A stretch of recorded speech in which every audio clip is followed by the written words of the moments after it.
So let's have some fun with the Fluid Engine editor. So I have this basic page that I set up on my last video. Let's go in here. I built this in Classic Editor.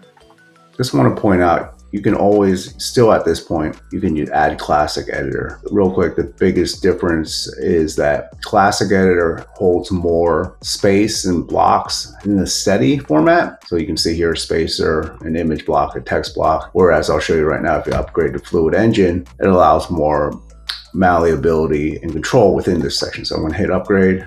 And now you can see here, I can pull this block here. I can get rid of this spacer. You don't really need spacers as much in Fluid Engine, but you can see here, it moves along this grid and you can play with the settings here. You can tighten up that grid, you can play with the section height, and you can make some adjustments within the setting. You can really play with that height. So the image in Fluid Engine sits in this space, but you can toggle how it's going to sit. So I have this set as fill, which fills up the whole block, and then you can make it fit. If you leave it on fit, it will stay the same size no matter what. So let's create an effect here. We can go here and let's have this overlap. So Fluid Engine is a lot of fun to play with. Maybe let's tighten this up and have it overlap here. And then you can see that's not showing because it's dark text. Let's fill this in the background, right? So let's give it a background. All right.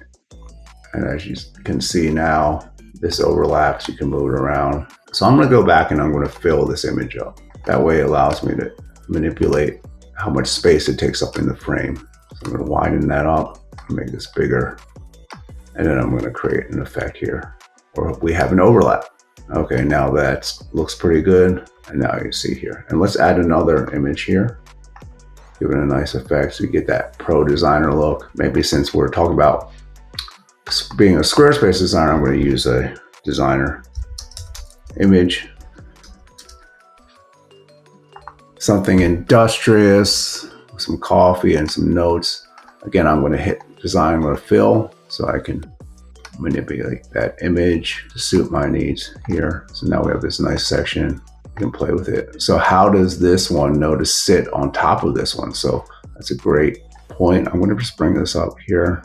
It's kind of out of the way, but I can grab a block and I can either push it behind it, push it forward, or I can bring this behind it, right? So now it just sits there behind this block. So one trick with Fluid Engine, grab an element, you can just bring the call to action here. And there's a button that you can add to there, right? And now you can have that call to action. So you can see the infinite possibilities, or practically infinite possibilities of Fluid Engine. And it's really fun, but I would suggest just playing around with it. You can view different layouts they suggest. That's kind of funny. But you know, Squarespace is really great nowadays as far as helping users. Obviously, we don't want that head cut off. So here, let's go and adjust that image.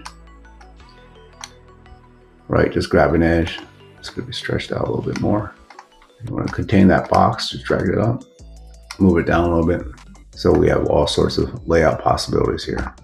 And then you always want to drag this up. One thing about Fluid Engine, you also want to just check your mobile version, right? So it's a plus and minus, right? So you can adjust the mobile independently of the desktop version, which is really helpful ultimately, but it does take a little bit more work. So you're here.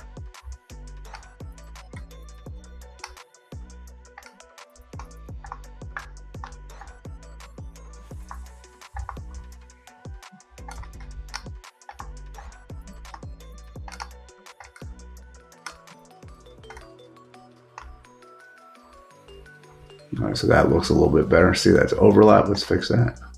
I'm gonna make everything nice and even. Let's fix that button. Let's make it fill. That way you can have that complete button. Let's drag that here. Let's drag that image down. Okay, hit save.